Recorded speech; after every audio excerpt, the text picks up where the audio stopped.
Hi, in this video, we will look at the rookie reseller pitfalls. Don't fall for these 10 eBay fails that many rookies make.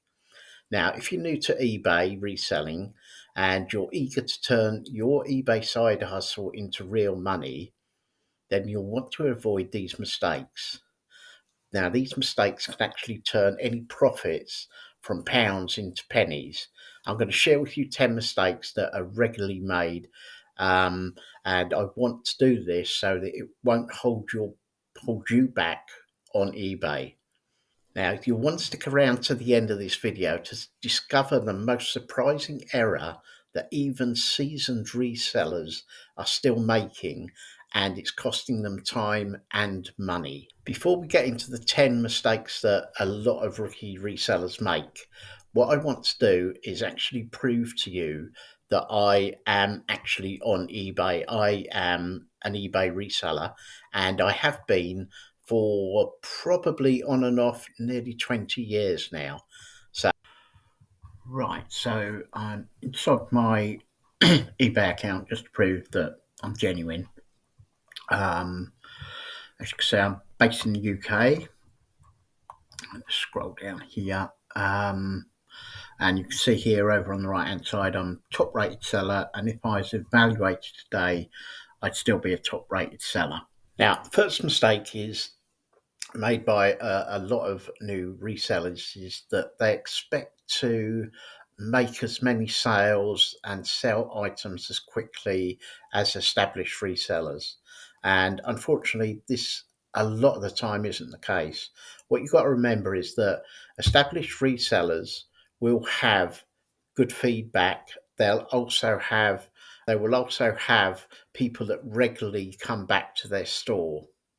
So, to be perfectly honest, though you're buying stock and you're probably buying good stock, sometimes the sales are not going to come as fast as you want them to. Now, whilst we're on the subject of stock, what I would suggest that you do is start off by maybe selling smaller items. Now, you can see resellers on YouTube and they'll package up tables and players and, large items. But the problem with a lot of new resellers is that they will go to some event like an auction or a boot fair, and they will see an item and say, oh, so and so on YouTube sold one of them, made a lot of money, I'm going to buy it. And they buy it, they take photographs of it, they put it on a listing, and it sells for a lot of money. And then comes the problem, how am I going to ship it? So start off with items that you can easily package. Now, when you've bought some items, what you need to do is make sure that you take good photographs. Now, it doesn't have to be a professional with a full studio set up to get the lighting right. You don't have to buy expensive tech. Just on a simple phone like this, I didn't even buy this new, so this can do everything for you. Take good photographs. The lighting now, before you rush out and buy expensive lights that have got covers on them to diffuse the light and you can change the light settings, how you can start off with is simply just taking your photographs of the items outside. Even, if the weather's not warm, you can dress up warm, go and do them on the table that you've got on your patio or in your garden. Put a cloth over it so you've got a nice background, and sunlight or outside light is perfect lighting. Basically, that's what photographers are trying to achieve in a studio. They're trying to get that natural light.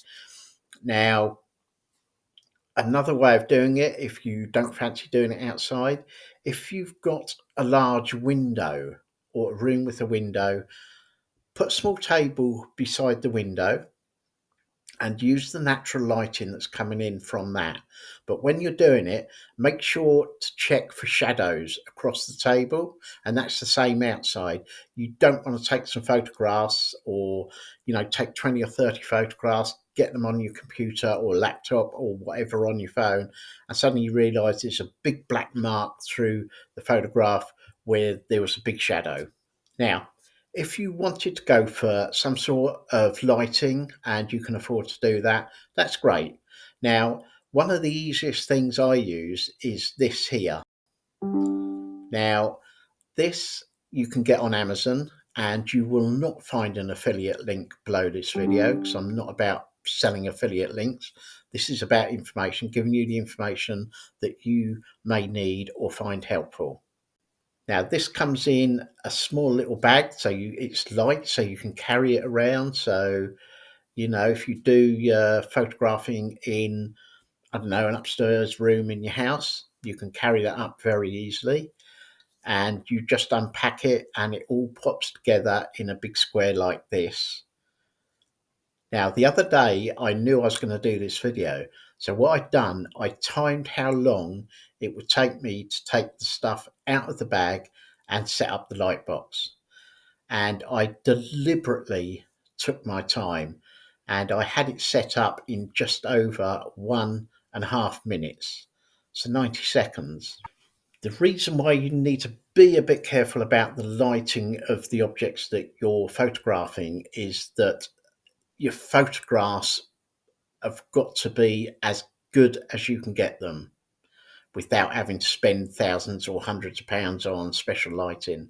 Um, your pictures can actually sell your items before people have seen the description. So as many photographs as you can, and actually show any flaws or scratches or dents in the item you're selling, and make a point of putting that in the description as well.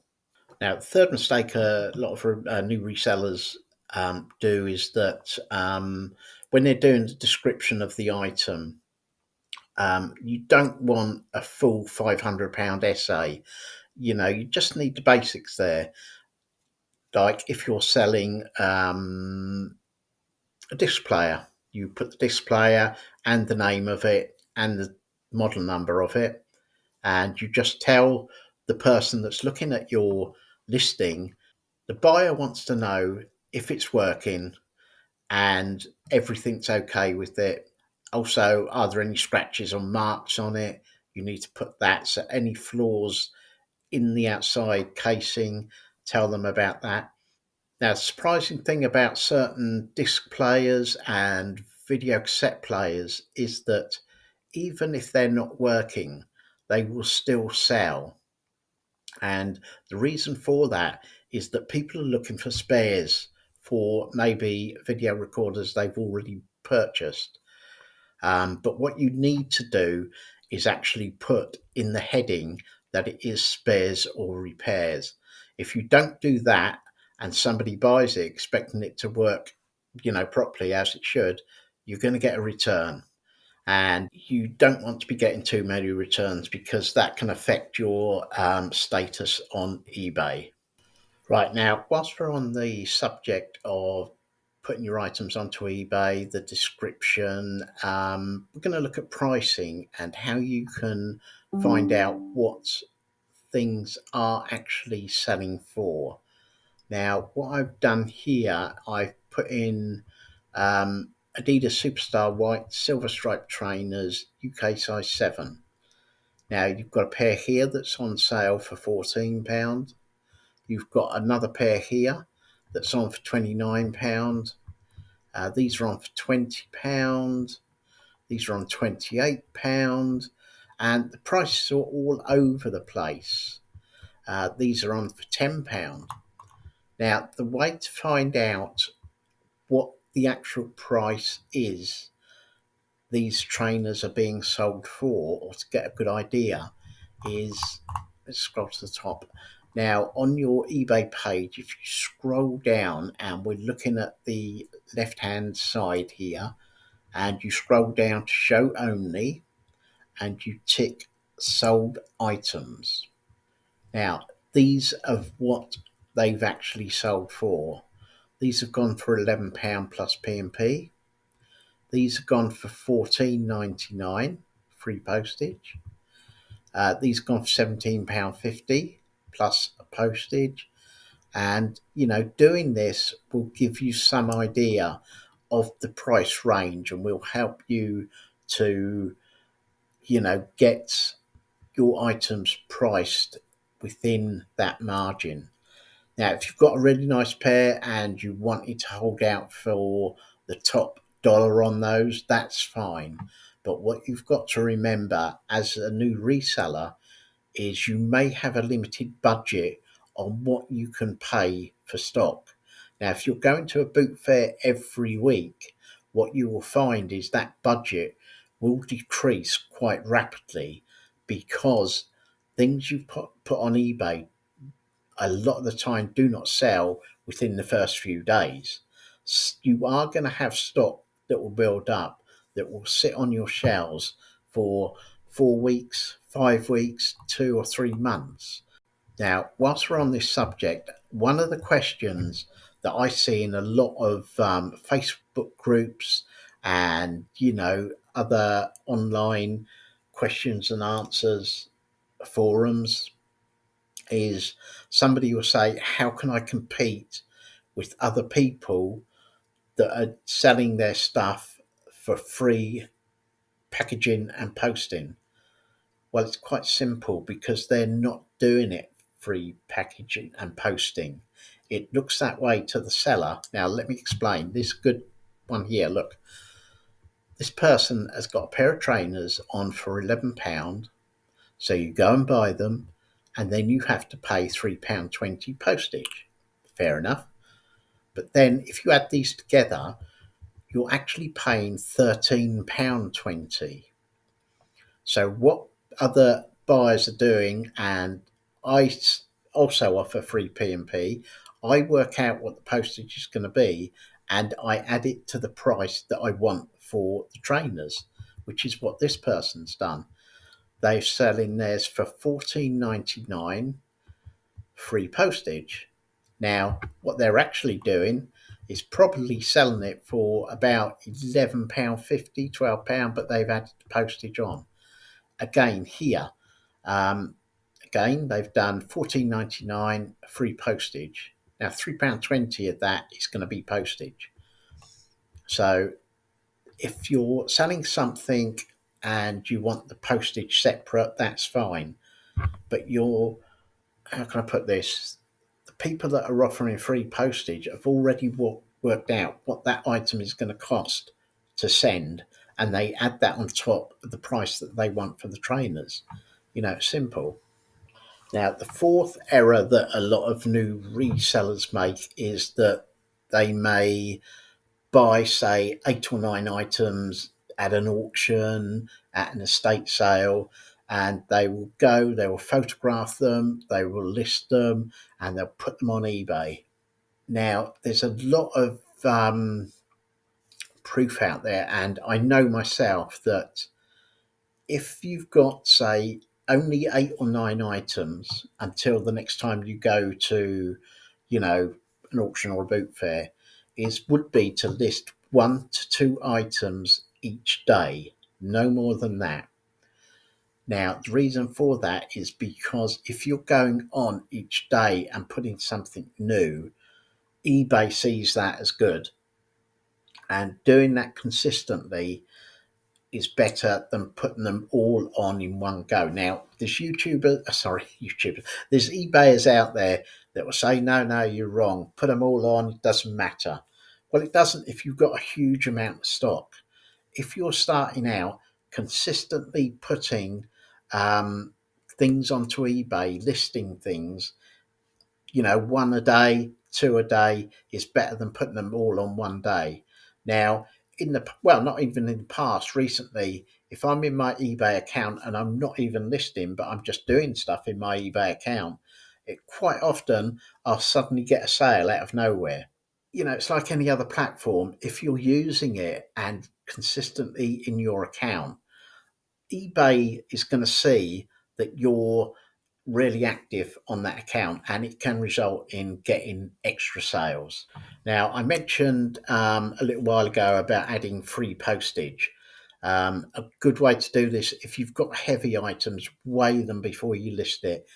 go onto a compare the parcel website and work out what it's going to cost for you to send that package, because you don't want to get into a situation where you list something and you offer free P&P, you think you've added the right amount of postage, and suddenly when you weigh it, it takes it up into the next bracket of postage, and you end up paying £4 or £5 extra because that £4 or £5 has come out of your profit. And you don't want that to happen. So make sure you know what things weigh before you list them. Now, believe it or not, we're on to number 6 of the 10 resale errors that can be made. Now, what I want you to do, if you're new to reselling and you've not done this before, is go and download the eBay app to your phone, because then you can stay up to date and in contact with your store. Now, why do you want to stay in contact with your store? Well, it's quite simple. You're going to get questions from potential sellers, or you're going to get questions about an item somebody's purchased, or you're going to get a question to say, more likely, where's my item? I bought it yesterday, it should be here by now. If you've got the app, you can answer that message even if you're not at home and can't deal with it. Just a quick reply, such as, sorry, I'm not at home at the moment. I will sort this out as soon as I get home. And then make a point of, when you do go home, to go and do it, go and look into it. Even if you don't find the answer they want straight away, just message the customer and say, look, I'm looking into this for you. Give me 24 hours to sort it out for you. Because doing that will show that customer that you're actually taking their question seriously and you're acting on it. Number 7, what I've seen for many years that I've been in eBay is that when somebody comes into reselling, they want to go out and buy the best camera for the photographs. They want to pay for the best lighting. They want a brand new laptop so they can do it like a business. And, it's ridiculous, because you don't need a top of the range camera. This here will do everything you need for YouTube. Sorry, I keep mentioning YouTube. That's weird. This will do anything you want for eBay, whether it's an iPhone, a Samsung, a Windows phone, or any other sort of smartphone. You can take photographs with it. In fact, I use my phone to do all my photographs on eBay. It's so easy to use. You can set up the right settings on your phone for doing the photographs. You can edit the photographs on it. You can list from your phone onto eBay. In fact, the only thing you actually need with your phone is fairly decent lighting, and that's it. Don't go out and spend on top cameras. You don't need them. It can be done so easily for very little money. Number 8, don't try to grow too fast. Now, you'll see eBayers putting on to YouTube, showing you their storage units, showing you the summer house they've had built in the garden for all their stock. When you're starting out, you don't need any of that. If you can afford a storage unit and you want to go down that route straight away, that's fine. That's up to you.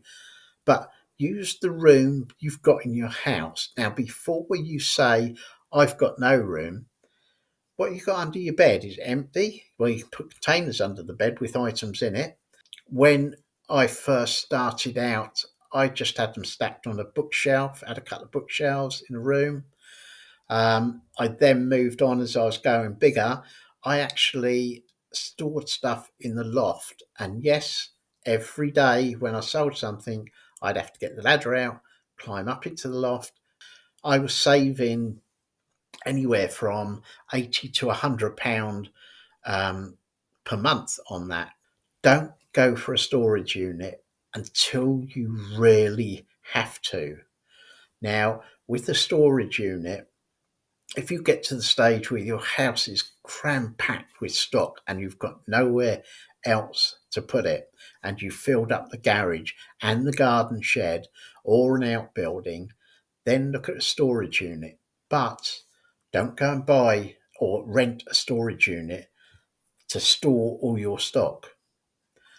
Go and rent a smaller one just to take up the overflow.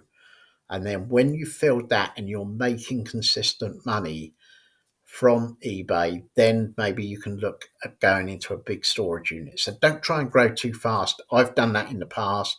We had a office and we had a room for photographing, we had a room for stock, we had a room for testing, and we lasted about 6 months before we had to scale back because it was just costing us too much money. Number 10, how easy, sorry, number 10, a lot of resellers come into this and they think, wow, that's easy. You go auction, boot fair, buy something cheap, put it on eBay, sell it for more, make money. If only it was that easy. eBay is like any other online business. It's hard work at times and it can be lonely. Now, you have to put in the hours to make this work. If you're working a full time job and you're doing eBay as like a side hustle, then that's going to eat into your time that you spend with your family, because you're still going to have to find time to photograph your stuff, which is not easy if you've got young children running around and you're trying to do it in the kitchen or the living room, um, or weekends. You may be working 5.5 days a week or 6 days a week. That leaves one day when you've got to give up that family time to go to a boot fair, to go to an auction. Now, kids love boot fairs anyway, so it's probably not an issue.